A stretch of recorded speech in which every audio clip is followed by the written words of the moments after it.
ထောင်နေရာချင်းသားများနဲ့တူနိုင်ငံကြီးကြောင့်မလို့ဘူးနေနေမှာလို့မပြောတတ်ဘူးဒီလူကိုမလိမ့်တပတ်လို့တဲ့ဆိုရ2010ရွေးကောက်ပွဲမှာလေအနိုင်ယူတာလုံးဝမတရားတဲ့အပြင်ဒီမိုကရေစီတူရောင်ပါတယ်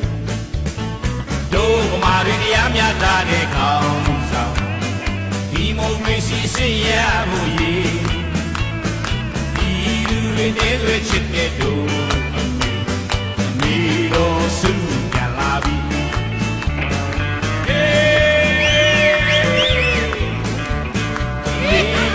စုရဲ့နောက်ကတို့ဒီတော်စုနဲ့ရကြစို့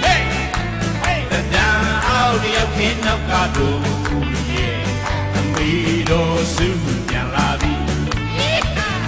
တို့ဗမာတွေတရားမျှတတဲ့ကောင်းဆောင်ဒီမိုကရေစီစစ်ရဖို့ရည်ဒီလူတွေသေးသွေးချစ်တဲ့တို့